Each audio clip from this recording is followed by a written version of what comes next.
The train hissed like a snake losing patience. Smoke curled into the sky like a prayer too heavy to rise, and the cracked platform beneath it baked beneath the frontier sun. May Whitlow stepped off the last car slowly, her gloved hands trembling just enough for it to be hidden behind the folds of her wrinkled white dress. The dress had been her mother's, stitched when lace was still bought in coins, not promises. It clung now to May's broad hips, a little too tight at the bodice, and clearly not made for travel in heat like this. Her boots, borrowed and too narrow, bit into her heels.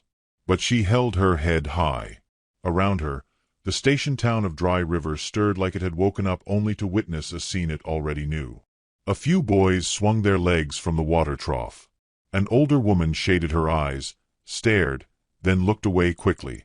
The postmaster, wiping his spectacles on a dusty cloth, paused mid-motion and nudged the man beside him. May felt it all, every glance, every murmur. It wasn't new, but it still stung in places she thought had already scarred over. She clutched the letter in her hand like a life rope, one page of careful penmanship promising marriage, home, and decency. Mr. Horace Bell, age 32, ranch hand, seeking a sturdy woman with a kind nature. No mention of beauty, no flattery, just practicality. May had liked that. She took a few steps forward. The heat pressed on her like a hand. Her corset pinched. A lean man with greased back hair walked up, chewing a toothpick. He looked her up and down, slow as molasses. "You the bride?" he asked. May nodded. "May Whitlow. I came on the morning train." "Mr. Bell." The man snorted. "Bell left at dawn. Said he saw what stepped off the train yesterday and didn't need the confirmation." Something hollow snapped in her chest. She looked past him, hoping maybe he was joking, maybe someone else was stepping forward. But no one did. The platform was clearing. The sun kept rising. "You came all this way for nothing," the man added, not cruelly. Just plainly. Like he'd seen rain fall and didn't feel sorry for the sky. May's lips trembled. She bit down on them, hard enough to leave a mark. Could I leave a message with the telegraph?" He shrugged. "Ain't free."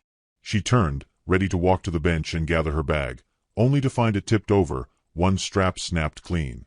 Her belongings lay scattered. A young boy stood nearby with a guilty look and dirt on his hands.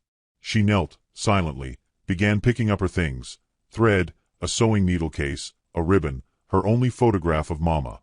Her back ached, corset digging into ribs. The hem of her dress dragged through sand. Still, she said nothing. That was when she heard a different voice. Smooth, rich, clean. A voice that didn't belong to this town.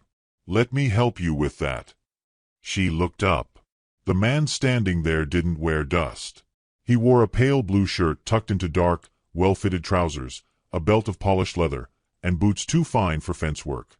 His hair was slicked back, but the wind had ruffled a strand over his brow. A little gold pin glinted at his collar, some family crest she didn't recognize. He knelt beside her and picked up the photo gently, brushing dirt from it with care. May reached for it, but not quickly enough. He studied the image, then her. "Your mother." May nodded. "Beautiful eyes," he said simply, then handed it over. She didn't know what to say. Most men didn't notice her eyes, or if they did, they followed it with a joke. "You're not from around here," she finally managed. "I'm not." Samson Rourke. Came down from the north to look at some mustangs. May knew the name. Rourke was cattle money.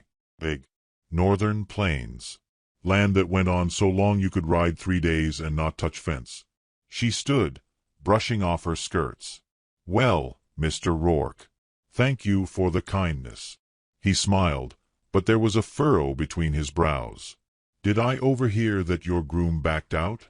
May nodded again, slowly this time. "Seems he didn't want what he paid for." There was no bitterness in her voice. That made it worse somehow. Samson tilted his head. "Then he's an ass." A laugh startled out of her. Small but real. "My brothers always said I was too much woman for most men. Maybe they were right." Or maybe the world's too small for good women, Samson replied. He said it like he meant it. Not a flirt. Not a line. A silence fell between them, soft and heavy. May's pulse stuttered oddly. No man had ever looked at her like this, like he was thinking, weighing something. Not judging. Not mocking. Thinking. "Where will you go now?" he asked. "I suppose I'll head back to the city. Stitch for pennies until I can buy a better corner to disappear in." "I see." He hesitated. "Would you, pardon the boldness, would you consider staying? I could offer you lodging. Not improper. Just until your next train." May blinked. "You'd put me up?" "Not just that," he said, and his voice dropped. "Marry me." It landed like thunder on a dry field. She stared. He didn't smile. Didn't look away. "You don't know me," she whispered. "I know you stood here after being humiliated and didn't flinch. I know you didn't cry out or beg. I know that man should have counted himself lucky." She took a shaky step back. "Is this a joke? A bet?" He didn't move. "No." "Why?" "Because I don't like the way they look at you. And I don't like that you think you deserve it." May swallowed. "You don't owe me anything." "No," he agreed. "But maybe I owe myself something better than what's expected." He extended his hand. Her fingers hovered above his. Dust swirled at their feet. A crow called from the telegraph pole. Someone inside the general store laughed loud and long. The world kept turning, but the moment held like an inhale. She placed her hand in his. "You understand what you're doing?" she asked. "Not a damn clue," he said. She smiled. Then, "All right." The courthouse smelled like ink and dry ink pads. The clerk looked confused when Samson pushed the marriage license forward. May signed with steady hands. Outside, folks whispered. Julia Meeks from the boarding house clutched her friend's arm and gasped loud enough for May to hear. But she didn't care. At the small chapel behind the newspaper office, they said vows with no music, no flowers. Just heat and quiet and the presence of something unnamed. The preacher looked startled but did his duty. Afterward, Samson guided May down the church steps like she weighed nothing. Her fingers still trembled, but she held tight to his arm. "You all right?" he asked. "I feel like I stepped into someone else's story," she murmured. "Maybe it's ours now." They took a room at the inn. Separate beds. No expectations. May sat by the window while the moon climbed, her fingers loosening the corset she'd worn too long.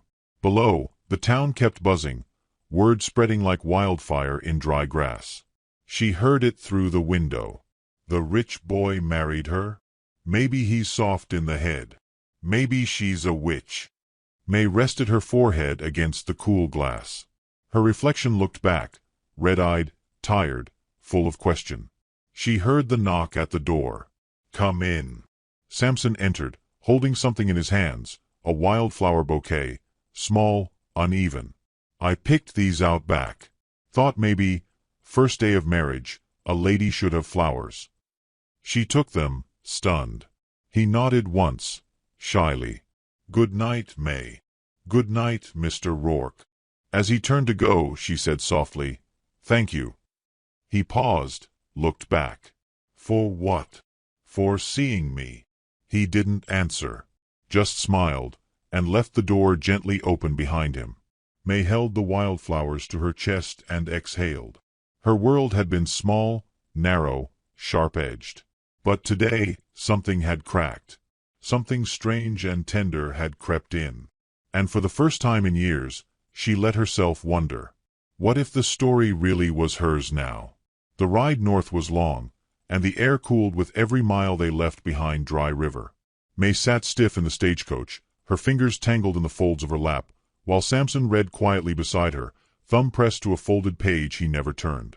Outside, plains rolled in gold and umber. Herds moved like breathing shadows. Dust rode on wind, and clouds threatened rain. The West didn't change its face for anyone, and May, now a married woman with a stranger's name, wondered if she was supposed to change hers. Samson looked up. "You hungry?" She shook her head. "Not yet." He gave a small nod, respectful. No pressing, no pity. But his eyes lingered a moment longer. It wasn't silence that sat between them. It was something unformed. Something waiting. By the time the coach rolled up to the Rourke estate, the sky had dimmed and lanterns flickered like fireflies caught in jars. May had imagined a ranch. Maybe a fine barn, a few men wrangling steers. What stood before her was a manor, red brick lined with white columns, 4 stories tall, trimmed hedges like little armies standing guard. The main house gleamed. So did the people waiting outside it. A woman stood at the top of the steps, back straight, gray hair pinned like a crown. Her dress was black, not from mourning, but from intention. On her left stood a man with Samson's jaw but not his warmth. His brother by the resemblance. On her right, a young woman in ivory lace, too fine for dust and too fitted for grace. May's fingers curled tighter around her bag. The paper ring on her finger felt like a dare. As they stepped down, Samson's voice lowered. "That's my mother, Rose. Beside her is Joseph, my older brother. And Julia Meeks, the woman they expected me to marry." May's mouth went dry. "They expected?" He met her eyes. "They planned it. I didn't agree to it. And now you've brought home a mail-order bride." "No," he said firmly. "I brought home my wife." That word, wife, tumbled inside her like river stones. He offered her his arm. She took it. The stares came immediately. Rose didn't flinch as they approached. Her lips were pressed into a line so fine it might have been carved in stone. "You've returned early," she said. Samson smiled. "We finished early. And brought company. My bride. May Whitlow Rourke." He said it clearly, proudly. The title hit like a shot across the bow. Julia's jaw tightened, but she said nothing. Joseph smirked. "Charming," he said. "Didn't even send an invite." "There wasn't time," Samson replied. "It was a decision of the heart." His mother's eyes flicked to May, assessing, measuring. "Of the heart. I see. You've always been impulsive. Only when it mattered. No welcome was offered. But neither was a protest." They were shown to a guest room, far from the family wing. The bed was too large. The silence, too loud. May placed her bag gently on the oak dresser and faced the mirror. Samson stood behind her, watching her reflection. "I shouldn't have brought you into this storm." May held his gaze in the glass. "You didn't. I stepped into it. There's a difference." He offered a small, grateful smile. "You don't need to impress them. I'm not here for them. You're not here for me either. You don't owe me. I know. But I'm glad you're here." They didn't touch. But the distance between them was filled with something warmer than fire. The next morning began early. May rose before dawn, pulled her dress tight around her middle, and followed the sound of hooves. The ranch spread far beyond the manor. Corrals, sheds, bunkhouses, stables. Men moved with slow precision, and when they noticed her watching, they stiffened. A few chuckled low. One whispered, "That her? The Rourke bride. Looks like she ate the last one." May kept walking. She found the cookhouse and asked to help. The kitchen maid looked startled but said nothing. May rolled up her sleeves and kneaded dough until her hands ached. When breakfast was served, she stood to the side. Samson entered just after sunrise. He caught her eye, nodded once. That was enough. At lunch, Julia sat across from her in the dining room, slicing fruit with small, deliberate strokes. "You've quite the appetite, Mrs. Rourke," she said, smiling. May met her gaze calmly. "Good food deserves it." Julia's smile faltered. Later that week, May offered to help in the stables. Joseph laughed. "You ever ride, sweetheart? I can learn. You'll break the horse before it breaks you." She ignored it. Asked the stablemaster for a gentle mare. Fell 3 times. Got up 4. By day's end, she could trot in a straight line. Samson came to her that evening with a cup of cider. "They're hard to win," he said. "I'm not trying to win them. I'm just not leaving." He sat beside her on the porch. "I didn't marry you to make a statement. I married you because I saw more fire in your silence than I've seen in all this land." May stared at the horizon. "And what if fire burns down the wrong thing? Then we build something better from the ash." The next days blurred in labor.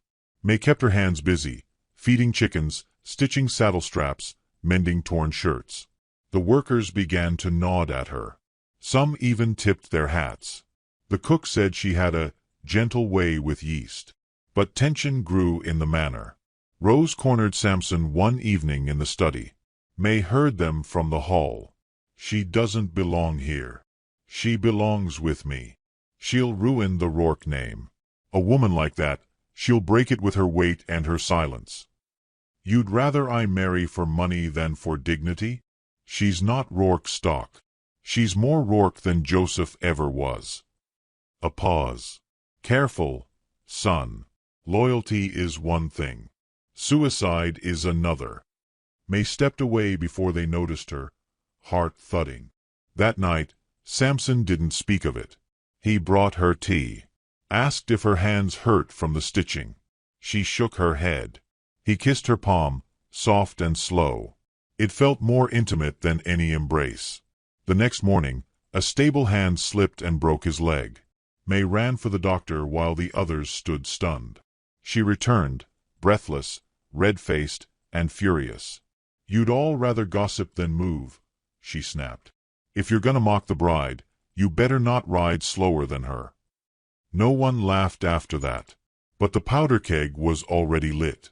One evening, while May helped stack feed sacks, a rope snapped, one she hadn't touched, and the hayloft door fell loose. The wooden edge missed her by inches. Someone gasped. Another whispered, "Wasn't an accident." That night, a dead rabbit was left on their doorstep. Its throat cut. A warning. May showed Samson. His face turned cold. "I'll speak to Joseph. He won't confess. I don't need a confession. I need him to remember I'm still a Rourke." May reached for his hand. "Don't fight for me. Stand with me." "I will." But the storm thickened. At dinner, Julia spilled wine into May's lap. Pretended it was an accident. Rose said nothing. Joseph smirked. Samson stood up, dropped his napkin, and walked out with May. Outside, under the stars, May sat on the cold stone steps, wine soaking her skirts. Samson knelt beside her. "You don't need to endure this." "I do," she said. "Because if I run, they'll say I couldn't hold." He touched her cheek. "Then let me carry part of it." She rested her head on his shoulder. The next morning, she went to the market with Dusty, the old dog that had taken to her like a pup to milk. She bought flour, ribbon, and paper. Back at the manor, she left a single envelope at Rose's door. Inside was a note. "I won't embarrass you. But I won't disappear either.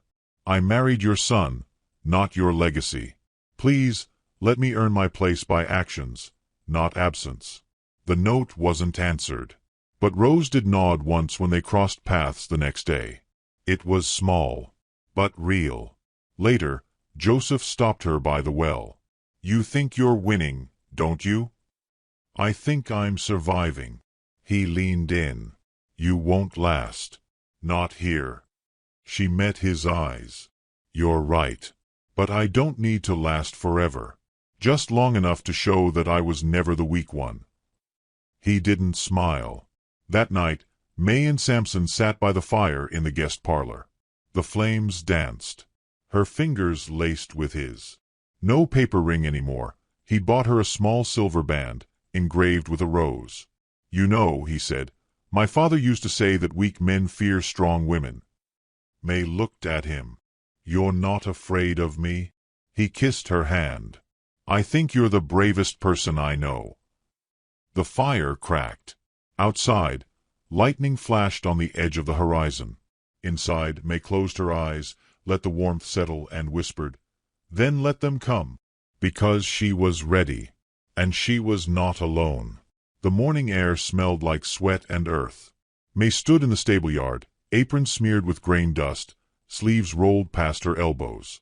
The sun hadn't crested yet, but she was already on her feet, feeding the roosters and calling out to the barn hands by name.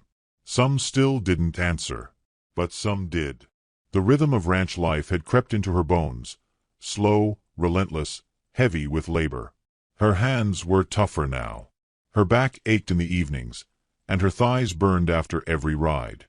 But something about the exhaustion made her stand straighter.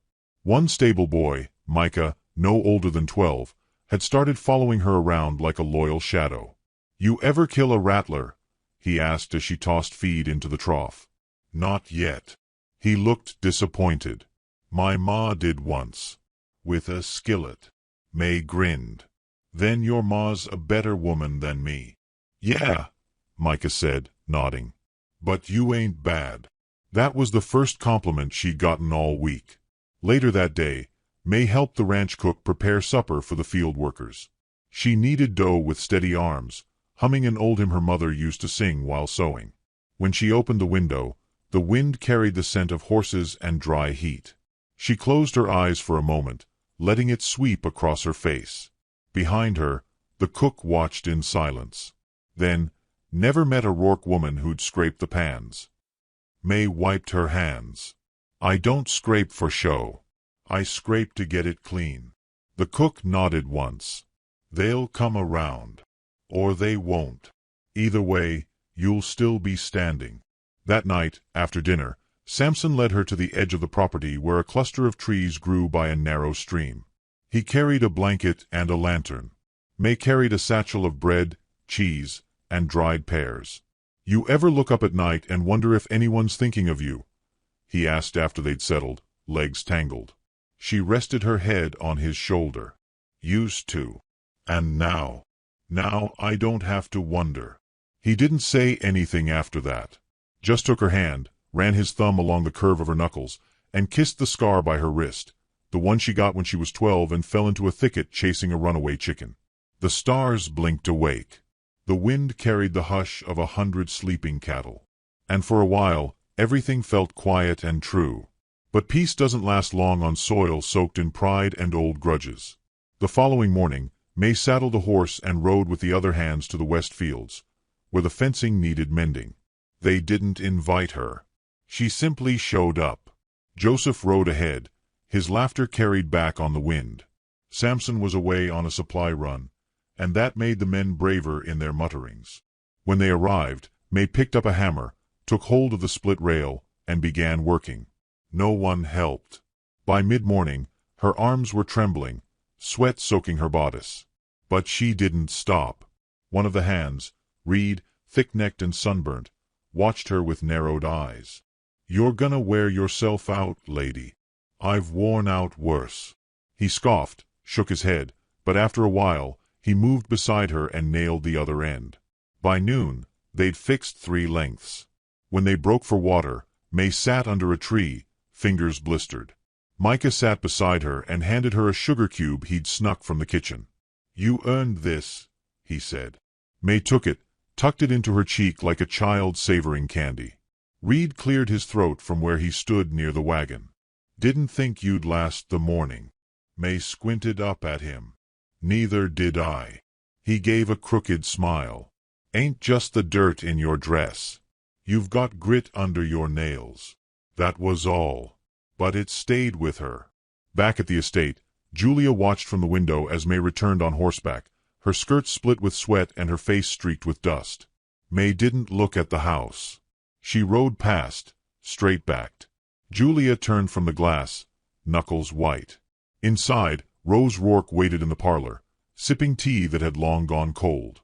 "She's making herself visible," Julia muttered. Rose didn't respond. Julia pressed. "You once said pride was built in silence." "She makes noise." "She makes progress," Rose replied softly. "And that's more dangerous." When Samson returned that evening, May was soaking her feet in a tin basin on the back porch. Her hair was pinned up, loose strands curling against her neck. He knelt beside her, took her hand, and pressed it to his lips. "Word is you fixed half the west fence. I didn't break it, but I helped mend it." He grinned. "They're calling you Iron Dove." "I'd rather dove than cow." His smile faded. "They don't say that anymore." "No," she said. "But I remember." That night, he pulled her gently into bed beside him. No expectation. No rush. Just warmth and breath and steady heartbeats in the dark. Her head on his chest, she whispered, "I never thought a man like you would want a woman like me." He stroked her hair. "That's because you never knew how much value lives in a quiet woman with fire in her belly." He fell asleep before her. She lay awake, listening to his breath, staring at the ceiling. The next morning, a new insult arrived. Subtle, but sharp. Someone had sewn shut the hem of her riding skirt. May discovered it just before mounting. She didn't call for help. She found a knife, sliced it open, and left the threads on the porch steps. Later, a saddle had been tampered with. She nearly fell again. This time, she caught herself mid-slide, and Micah came running. "It's not safe," he whispered. "Someone wants you to go." May looked at the barn, then the porch, then the distant hills. Then someone's going to be disappointed. She walked back inside, straight into the dining room, and faced Rose. "I've endured cruelty. I've swallowed shame. But I won't pretend any more that I don't belong here."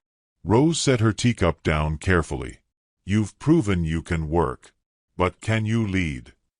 Let me show you." The older woman nodded once. "Harvests next week. Plan the meal. Feed 50. May bowed her head. "Yes, ma'am." The kitchen buzzed with chaos for the next 6 days. May worked like thunder. Fast, relentless, purposeful. She organized the pantry, mapped the meals, coordinated hands for cleaning, peeling, boiling, baking. She didn't sit. She didn't sleep more than 4 hours. Her feet cracked. Her fingers bled. But when harvest day came, and the field workers filed in tired and hungry, they ate like kings. Beef stew thick enough to stand a spoon. Buttered cornbread that melted like dusk on the tongue. Berry pie that silenced even the cruelest tongues. When it was over, Reed raised his cup. To Mrs. Rourke, a woman with hands of ash and diamonds. The others cheered. May sat on the back step after, feet in the basin again. Dusty the dog rested his head on her lap. Her eyes were half-lidded from exhaustion, but her chest rose full of something warm.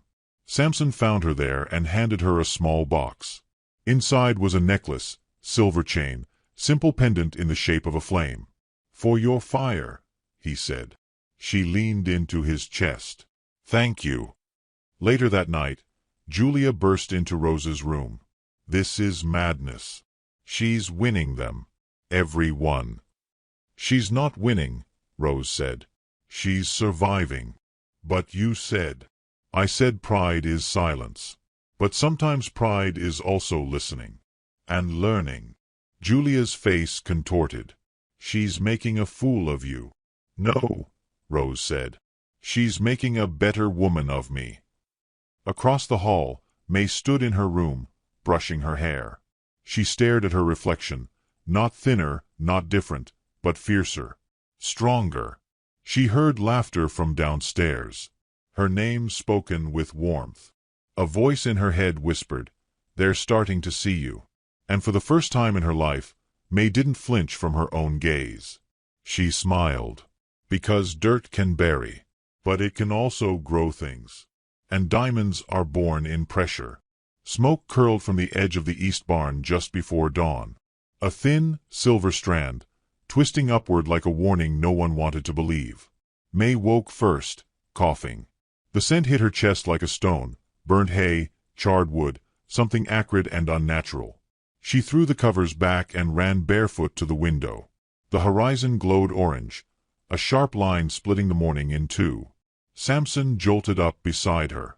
"Where's that coming from?"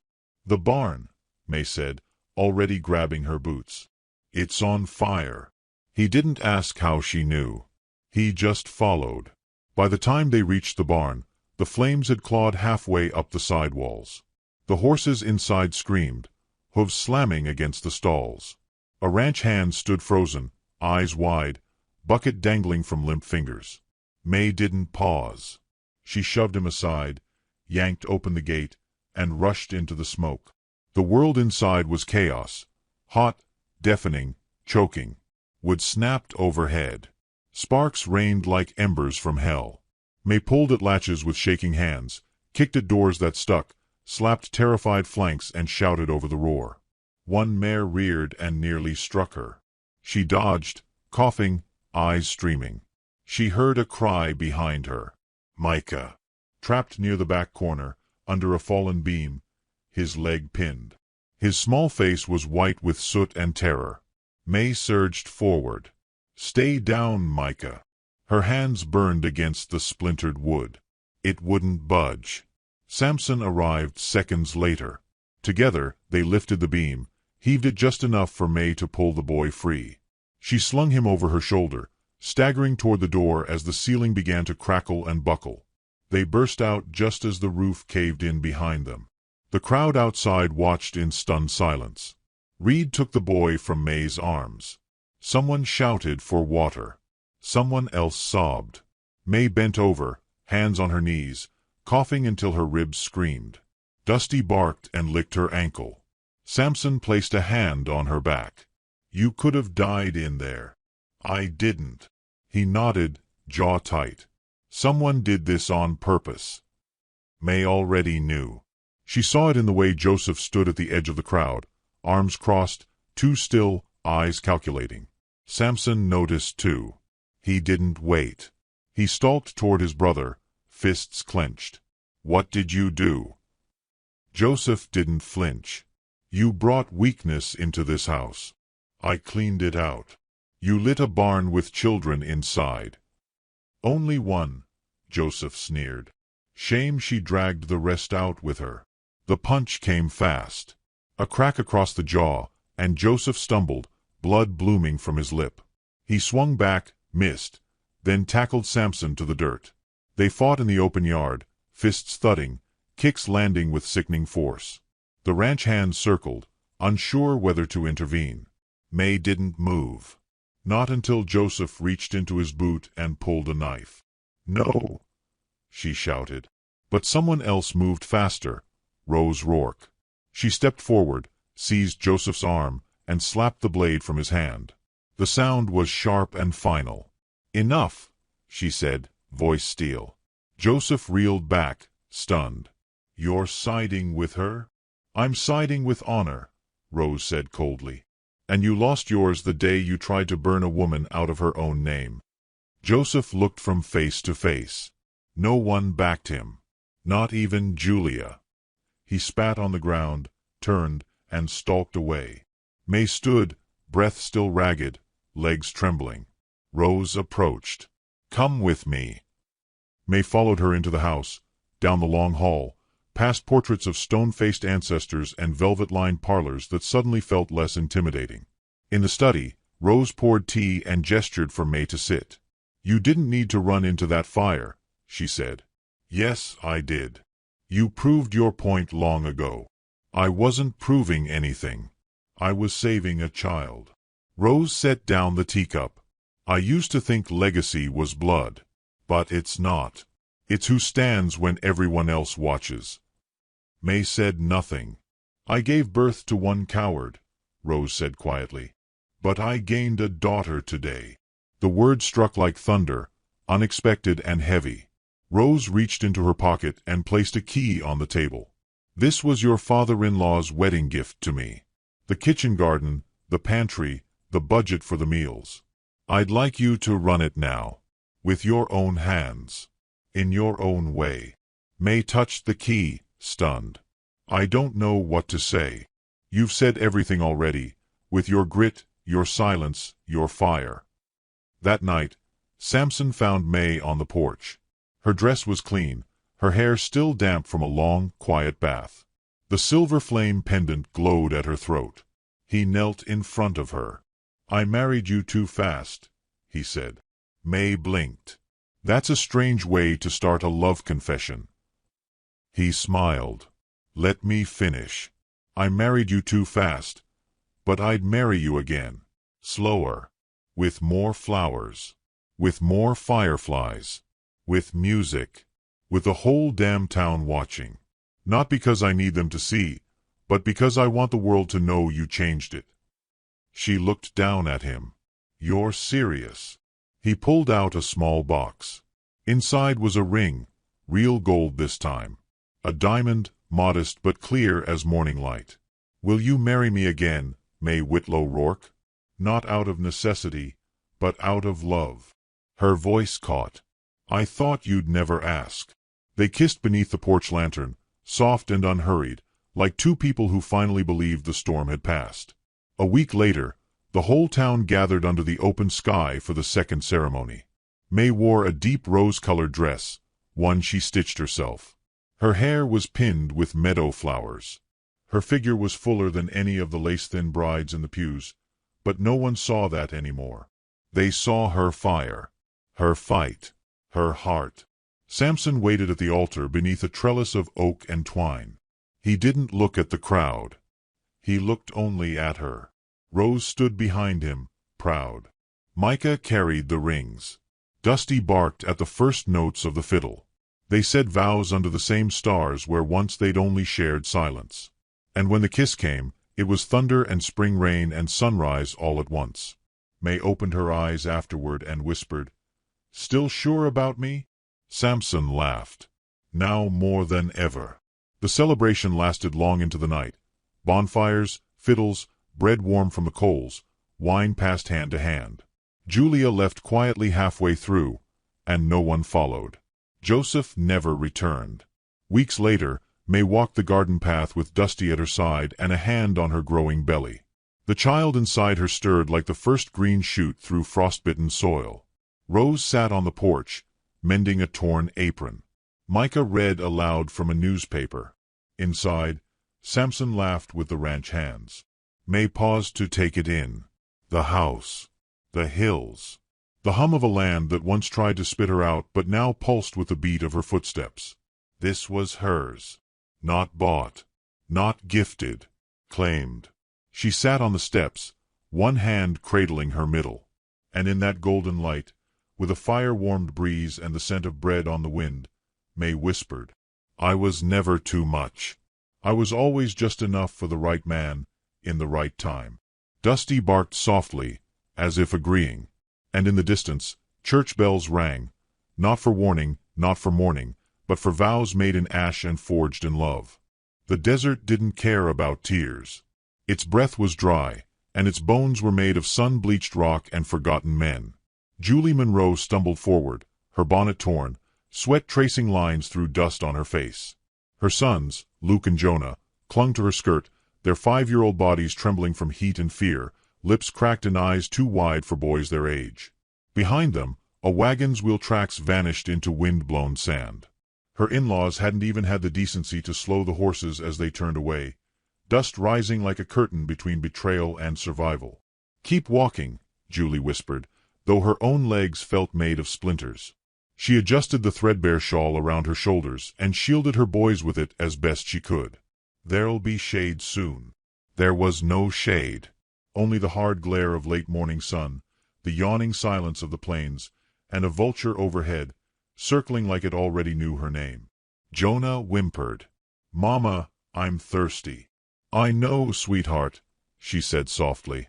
"We'll drink soon." The canteen she carried had less than a mouthful left. She hadn't told them that. Some truths a mother held tight until the end. The betrayal had come quick. Her husband, William Monroe, had been buried just 3 weeks ago under a crooked cedar with a hand-carved cross Julie shaped herself. He died gasping, snakebite on the trail west. No doctor. No prayer. Just Julie holding him as his body stiffened and the desert claimed another. His family changed the moment the grave was filled. Their grief curdled into blame. "You were supposed to watch him," his sister had hissed. You slowed us down. That's what killed him. She begged them to stay together, for the boys. But when they reached the edge of the Mojave Stretch, just shy of the trading post, they told her to fetch firewood. She returned to find nothing. No wagon.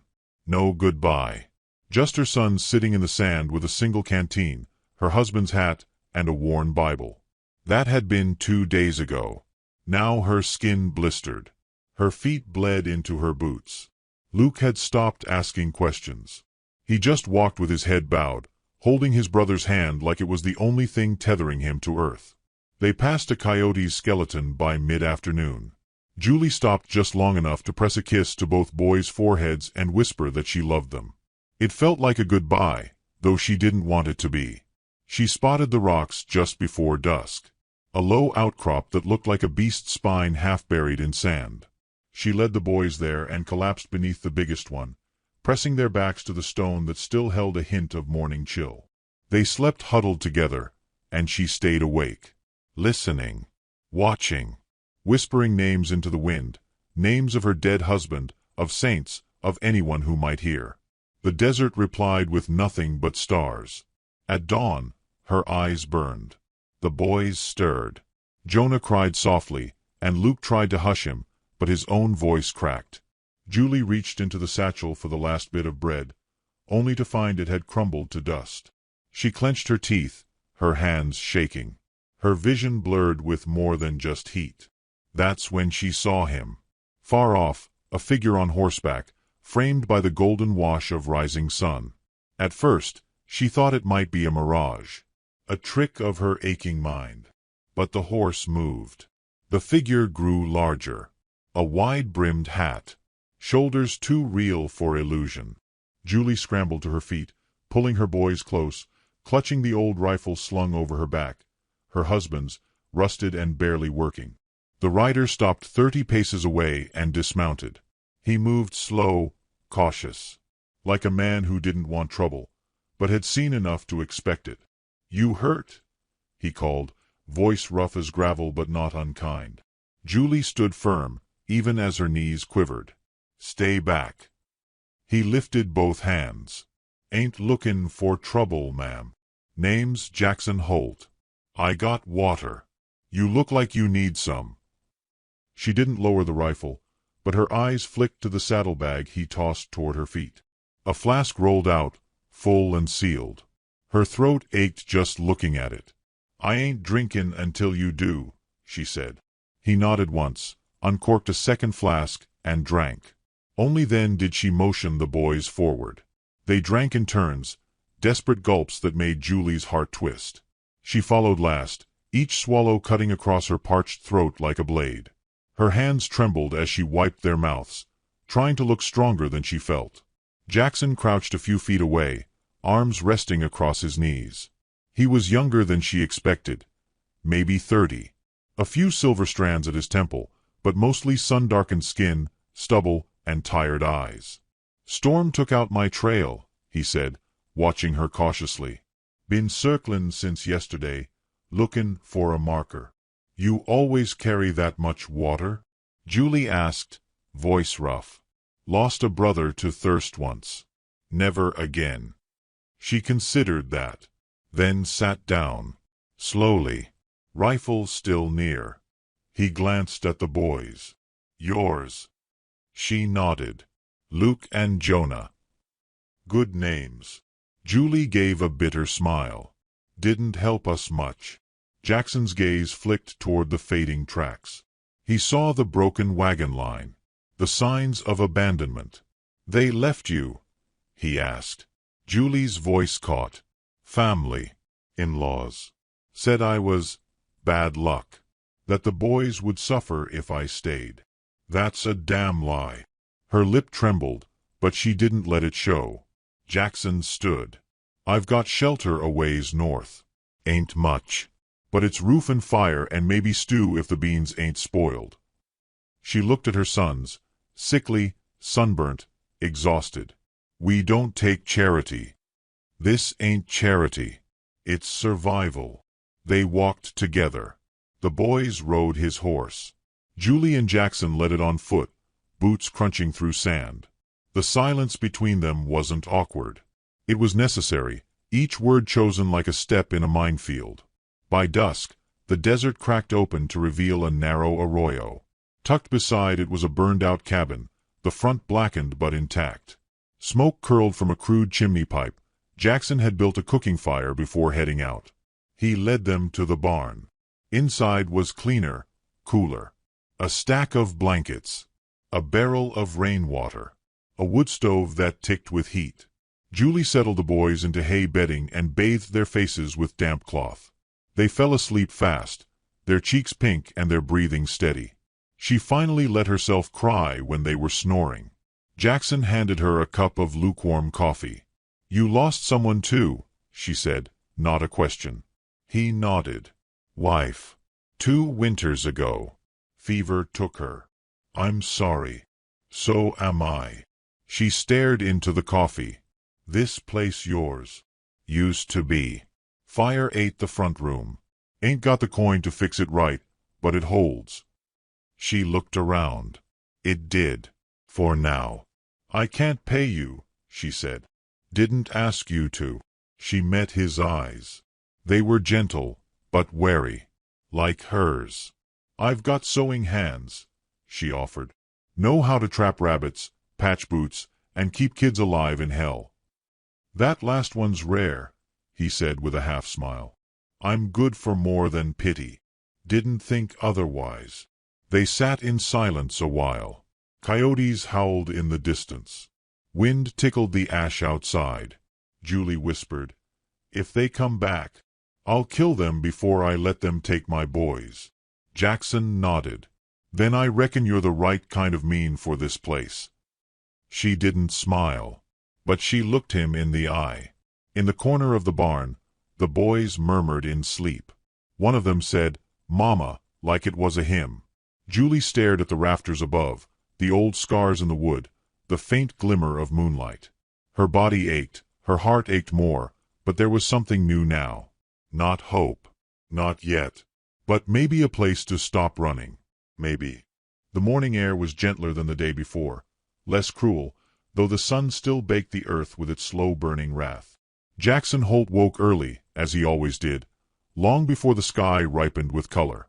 He didn't speak, didn't stretch, didn't mutter a prayer. He simply stood, checked the fire, and stepped outside to breathe in the day. He wasn't used to company, especially not the kind that came with small feet and big, watchful eyes. He found the 2 boys sitting outside the barn door, both still in their patched sleeping shirts. Luke was trying to carve a stick with a rock. Jonah was chasing a grasshopper with more determination than strategy. "You boys sleep all right?" Jackson asked. Luke nodded. Jonah just stared. Children didn't trust fast, especially not children who'd been thrown to the wolves. He understood that. He respected it. "I got oats heating," he added. "Not the best, but they'll stick to your ribs." Julie emerged next, hair braided back, sleeves rolled up. She looked like a woman who'd spent too many nights on the run and didn't yet believe she was allowed to rest. "I can boil water," she said simply. Jackson nodded, grateful not just for the help, but for the steadiness in her tone. He'd met plenty of folks who crumbled in quiet places. Julie wasn't one of them. They sat around the stove in the barn, knees almost touching, the boys spooning up the lukewarm oats like it was a banquet. Jackson poured weak coffee into tin mugs and handed one to Julie. "Where will you go?" he asked. Julie looked at the children before answering. "Don't know yet. Might head toward Dry Fork if I can get my hands on a mule. I heard there's a boarding house there that don't ask questions." "Dry Fork's full of vultures and whiskey peddlers," he said. "Ain't no place for kids." Julie shrugged. "Ain't many places that are." He let that sit. "Then, you could stay. For now." She eyed him. "What would that cost me?" He didn't flinch. "Nothing. Not unless you want to count feeding chickens and helping patch a roof come Monday." Julie sipped her coffee. "I don't want pity. I ain't offering it." The silence that followed was not awkward. It was deliberate, respectful. like two soldiers exchanging wounds without needing to dress them aloud. Jackson's ranch, or what was left of it, was once a modest spread with 6 heads of cattle, a proper house, and fences that didn't lean like drunks in a storm. Then came the drought, the fever, and the fire. Now the front porch was gone, the chimney cracked, and only one cow remained, an ornery heifer named Mabel who refused to be milked unless sweet-talked. He had dreams once. Of breeding horses. Of building a windmill that would pull clean water from the deep rock. His wife, Annabeth, had painted the inside of the cabin pale yellow with wildflowers etched above the doorframe.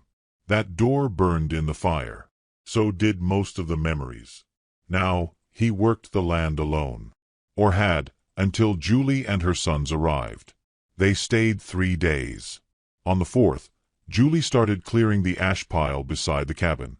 On the 5th, she stitched Jackson's torn shirt without being asked. By the 7th, Jonah called him Mr. Hat, and Luke asked if they could build a scarecrow. Julie never asked to stay longer. And Jackson never asked when she'd leave. That was the rhythm, until the goat went missing. He noticed it after the midday check, when the sun hung straight and cruel. The pen was latched, but the gate swung open. No tracks. No scuffle. Just empty straw and silence. He grabbed his rifle. Trouble? Julie asked from the porch. Could be nothing. Could be something. I'll come. No, he said. You stay here with the boys. But she was already tying her hair, grabbing her husband's old revolver. If something's out there, it won't wait politely. They moved out together, rifles lowered but ready. Jackson led the way, eyes trained on the dry gulch near the east fence. That's where tracks usually showed, if any did. The wind kicked up dust. Buzzards wheeled overhead. A broken fence rail pointed like a crooked finger toward the creek. Julie's voice was calm. You know these hills? Every thorn of 'em. They found the goat half a mile down, throat slit clean. No blood. Just the carcass resting against a rock, like someone had placed it there deliberately. Julie crouched beside it. This wasn't an animal. Jackson nodded. Someone sending a message. Julie didn't ask who. She already knew. Her in-laws. Back at the barn, she didn't speak as she packed. She laid out the boys' clothes, folded tight. Loaded her few belongings. Her hands shook. You can't run again, Jackson said from the doorway. They'll come for us. You saw what they did to that goat. That wasn't warning. That was promise. I know. Then let us go. You think the next place will be safer? You think folks in Dry Fork will protect you when men come with guns and papers? She faced him, jaw tight. What would you have me do? Fight. Her laugh was sharp and bitter. Fight? With what? I've got 2 hungry mouths and a rusted pistol. You've got a barn that leaks and a shotgun that misfires. He stepped forward. We have grit. And grit's the only damn thing this world respects. I don't want my sons seeing me shot in a ditch. And I don't want them growing up thinking their mama only ever ran. That silenced her. That night, the boys fell asleep by the stove. Jackson sat across from Julie, both sipping coffee neither could taste. I ain't looking to save anyone, he said. But I got space here. And I've got reasons. What reasons? He stared into the fire. Maybe because I know what it's like to be left with nothing but breath. Maybe because I got tired of watching good things die. Julie leaned back against the wall, the revolver resting in her lap. My husband wasn't a violent man, she said quietly. He wouldn't have survived this world much longer. He was too kind. Jackson looked at her. You loved him. Yes. But kindness without fire doesn't last out here. You got fire. She blinked, caught off guard. Your boys, he added. They're still standing. That ain't just their doing. The fire crackled between them. In that warmth, something loosened, a knot in her chest, a breath she hadn't fully drawn since William died. She nodded once. All right. We stay. The days that followed were a flurry of motion. Julie took to cleaning what she could, patching the barn roof with canvas, rethreading tools with leather ties. The boys hauled water, made mud bricks, and raced through weeds like wild dogs. Jackson repaired the gate, sharpened the blades, cleaned the gunpowder from every round he had left. Not many, but enough. One morning, Julie approached holding a folded shirt. One of Jackson's. Washed, mended, and smelling faintly of lavender from a pouch she kept in her trunk. "You got holes in your pants too," she said dryly. He raised a brow. "You always sew for cowboys you just met?" "Only the ones who save my life twice." He took the shirt, touched the seam. "Fine stitchin', duck." "I was a pastor's daughter," she said. "We knew how to hide flaws." He nodded, not pressing. She appreciated that. As the sun fell that day, they sat on the porch while the boys played nearby, chasing fireflies with tin cups. Julie's voice was soft. "They'll come back. I know. You scared?" He didn't lie. "Yes. Me too. But I've been scared before," he added. "And I'm still here." She looked at him then, really looked, and something passed between them. Not romance. Not yet. But a kind of pact. A recognition of shared wounds and the courage to stitch them closed. She reached for her locket, thumb brushing it open. Inside was a small sketch of William and the boys. She stared at it a moment before snapping it shut. "I don't want to forget him," she said. "You don't have to." A breeze swept across the plain, bringing the scent of dust and creosote. The desert hummed, as if listening. "You ever think," she whispered, "that some people are meant to live through hell so they can build heaven for someone else?" Jackson looked at her, voice low. "Maybe that's the only kind of heaven worth anything."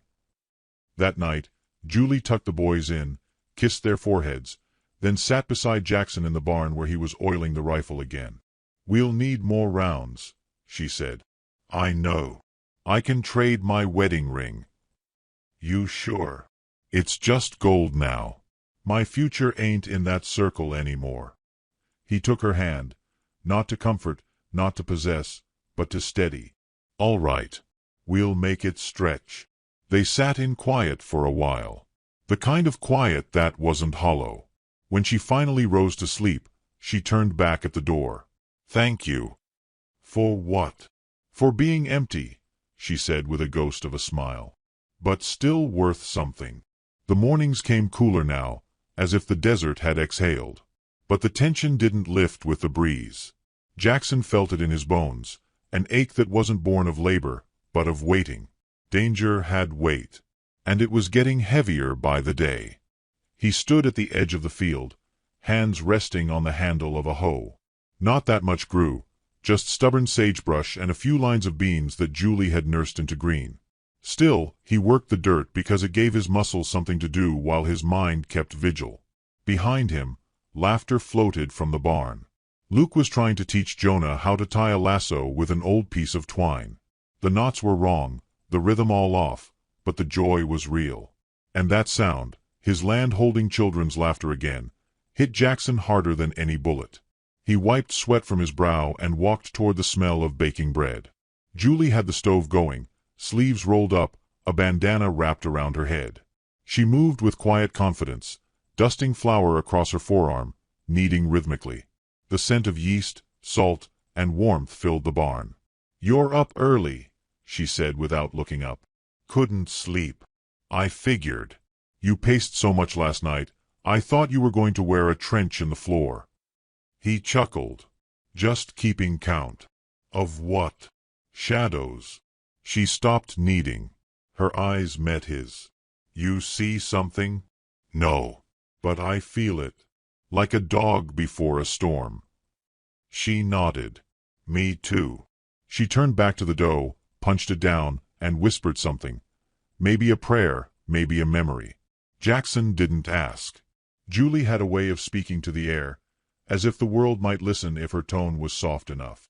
Later that afternoon, they found the trapdoor open in the root cellar. It hadn't been forced, just carefully unlatched. as if someone had known how it worked. Nothing was stolen, but a piece of parchment had been left on top of the canned peaches. 3 words, scrawled in black ink. You were warned. Jackson's jaw clenched. Julie said nothing, just folded the note and burned it in the hearth. That night, they slept in shifts. Jackson took the first watch, his rifle across his lap, boots on, hat tilted low. He watched the moon rise, silver and sharp. Coyotes howled farther than usual. When Julie took over, she sat beside the stove with her husband's revolver in her lap and the boys curled up behind her on a cot of blankets. She didn't blink for a long time. They both knew it was coming. The next morning brought tracks. Hoofprints along the north fence, boot marks near the well. Someone had watched them. Maybe more than one. Jackson fortified the barn. Julie helped patch the back window with split wood and nails bent straight again. She filled a sack with essentials: water, bread, a Bible, and a tin of cartridges. She didn't say she was preparing for flight, but she didn't need to. Jackson noticed she placed her son's shoes beside the bag. 2 days later, it began. They saw the first rider from the ridge at sunset, a lone figure in a wide-brimmed hat, sitting still against the orange sky. Then 2 more emerged from the dust. Then 5. Julie gripped the porch railing. It's them. Jackson didn't need to ask how she knew. The way her shoulders tightened told him everything. He stepped down into the dirt, rifle in hand. We talk first. If they shoot, we shoot back. She nodded. If they try to take my sons, I won't wait for a bullet. The riders didn't approach right away. They watched. Stalked. Like wolves testing the edge of a campfire. On the second night, they circled once, torches flickering. No voices. No demands. Just presence. Jackson fired a warning shot into the air. The horses scattered, but the message was returned an hour later when they found Mabel the cow with her neck slit behind the barn. I'm going to kill them, Julie said, not crying, not shaking, just pure steel. You will, Jackson answered. They laid the boys in the root cellar, hid them beneath blankets and crates. Luke whispered, Will you come back for us? Julie kissed his forehead. You're my breath, baby. I never leave my breath behind. That night, Julie stood with Jackson at the barn's front doors, rifles ready, oil lanterns doused. The moon was high. The desert quiet as death. Jackson whispered, You remember what I told you about grit? She smirked. I didn't forget. They heard it then. Hoofbeats. The creak of saddles. Voices low and cruel. Jackson peeked through the slats. 6 riders. 1 wagon behind them. Likely to drag you and the boys away. Maybe hang me for sport. Let's make 'em work for it. The first bullet shattered the barn window. Jackson rolled behind a trough, returned fire. 1 man fell from his horse with a scream. Julie ducked low, took aim, and clipped another's shoulder. He spun, cursed, and fell behind the wagon wheel. Short, punchy shots. The kind of violence that felt intimate. Julie's breath came fast, sharp. She reloaded with shaking fingers, then stilled herself, whispered, For William, and fired again. Another man crumpled. Nice shot, Jackson called. Don't distract me. They both ducked as a Molotov sailed through the broken window and exploded against the back wall. Flames licked the hay. Smoke curled upward. Julie moved fast, grabbing a bucket of water and dousing the fire. Jackson picked off another rider who tried to storm the side. That left 2. 1 called out, We just want the woman. You give her up, we walk away. Jackson's voice thundered back, She ain't yours to take. The man laughed. She was never yours either. Jackson looked to Julie. You stay here. He moved out through the side, silent, swift, a ghost in the dust. He circled around, crouched low, until he was behind the last 2. One was her brother-in-law, Randall. A man with a gold tooth and hands too clean to be a real cowboy. He sat smug in the saddle, barking orders. Jackson fired once. The man beside Randall dropped. Randall whipped around, gun drawn, but Jackson stepped from the shadows and smashed the rifles butt into his jaw. Randall hit the dirt, groaning, stunned. Julie appeared, gun drawn. She pointed it at Randall's head. "You remember my name now?" He spat blood. "You don't got it in you." She didn't reply. She pulled the hammer back. Jackson said quietly, "Your boys are watching." Julie's hands trembled. Her finger hovered. Then she exhaled, lowered the gun. "Get off my land," she whispered. "You come back, I won't miss next time." Randall staggered to his feet. He laughed, more from disbelief than humor. Julie turned away. "You ain't worth the bullet." They let him ride. When the dust cleared, the barn smoldered. 2 men dead. 1 fled. The rest too wounded to ride far. Julie slumped to the ground, shaking. Jackson sat beside her, his hand close but not touching. "You all right?" "No." He nodded. "Me neither." She let out a breath that was part laugh, part sob. The boys ran from the cellar, wild-eyed but whole. Julie pulled them in, held them like lifelines. That night, they buried the dead beneath a grove of mesquite. No crosses, just stones. Julie stood over the graves, eyes hollow. "They'll come again. Maybe. We'll be ready." Jackson nodded. "Next time we don't wait." She turned to him. "Thank you." He looked surprised. "For what?" "For being here. For not running. For making me feel like a woman again, not just a burden." "You were never a burden," he said. "You were just carrying too much alone." She reached into her apron and pulled out something wrapped in cloth. She unfolded it. A loaf of bread, dark from the fire but still warm. "It survived the fight," she said, smiling for the first time in days. He broke off a piece, passed it back. "So did we." They ate in silence, watching the desert breathe around them. The stars above blinked steady, as if to say, "You are not forgotten." And for the first time, Julie believed it. The sun had barely cracked the edge of the horizon when Julie heard the hammering. Not from nails or hooves, but from her own chest. Her breath felt too shallow, her thoughts too fast. She stood at the fence line, hand resting on the rough wood, eyes scanning the far ridge. Jackson stood beside her, silent. He held his hat in one hand, his rifle in the other. His eyes weren't searching the horizon. They were on her. "They'll come back," she said softly. "Today or next week," he replied, "makes no difference. We'll be ready." The barn was half scorched, but still standing. Julie had cleaned and rewound the root cellar's hatch hinges, and the boys knew now how to lift the hidden latch from inside. Jackson had dug firing trenches beneath the windows and reinforced the south wall with salvaged boards. But it wasn't just the preparations that changed things. It was them. Julie no longer flinched at the sound of creaking saddle leather. Her voice didn't tremble when she gave orders. She braided her hair tightly each morning like a soldier dressing for duty. The fear hadn't vanished, but it had evolved, sharpened into purpose. And Jackson, he had started singing again.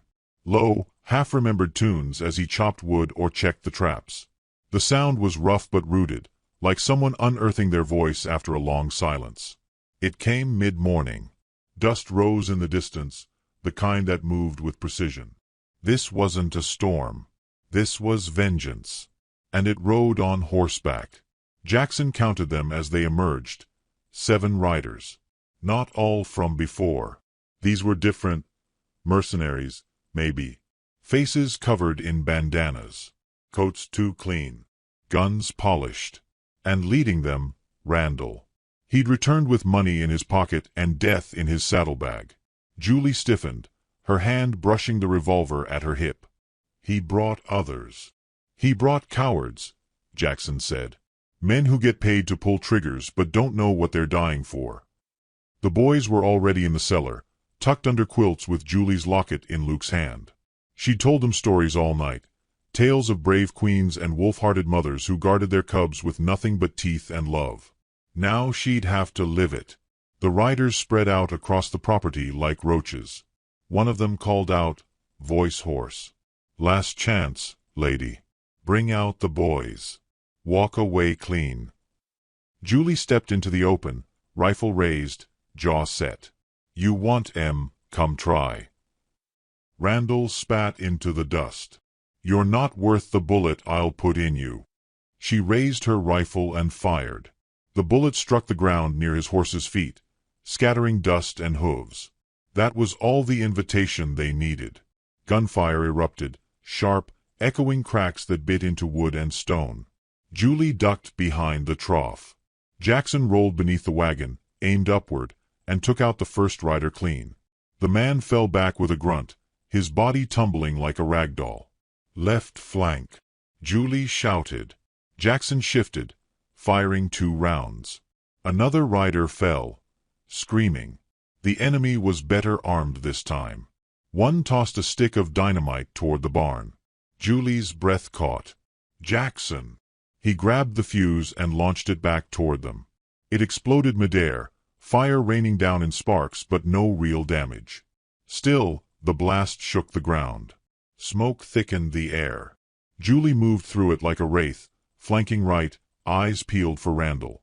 She spotted him near the well, barking orders, firing blindly. She crept closer. 2 of the remaining mercenaries spotted her and opened fire. Bullets split the ground near her boots. She dove behind the chicken coop, splinters grazing her cheek. Jackson dropped one of them with a shot through the throat. The last turned to run, only to trip on barbed wire Jackson had coiled hours earlier. Julie moved fast, pressing her revolver to his neck. "Don't," she said.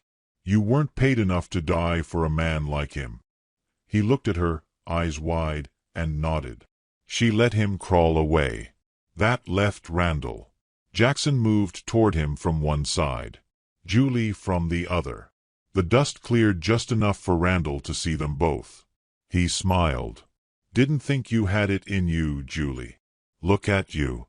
Hair wild, face covered in ash, rifle like a man. What would your husband think?" "He'd think I finally stopped crying and started fighting," she said. Randall cocked his gun. Jackson didn't hesitate. He fired. Randall's shoulder snapped back, the pistol clattering to the dirt. He didn't fall. Not yet. He turned to Julie, eyes full of venom. "You think this is over?" he spat. "Even if I die, others'll come. You're a stain. You don't belong out here. You're a woman alone."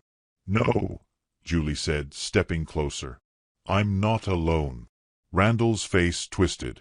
"That cowboy ain't your kin. Ain't your man. He's more of a man than you ever were." Randall reached for the knife in his boot. Jackson raised his gun again, but Julie stepped in front of him. She didn't raise her weapon. She didn't need to. She grabbed the shovel leaning by the well and swung with every ounce of her fury. It cracked across Randall's face, splitting his lip, knocking him down. He didn't move again. Silence followed. Just wind. The sound of breath. The slow hum of survival. Julie dropped the shovel and turned to Jackson, chest heaving. He touched her shoulder gently. "You all right?" "No," she whispered. "But I'm alive." They buried Randall behind the barn with the others. No stone. No cross. Just a ditch filled with bad intentions. When it was done, they washed up at the well. Julie cleaned the blood from her arms, then filled a tin bowl and carried it inside to wash her sons' faces. Luke looked up sleepily. "Did we win?" She kissed his cheek. "We lived."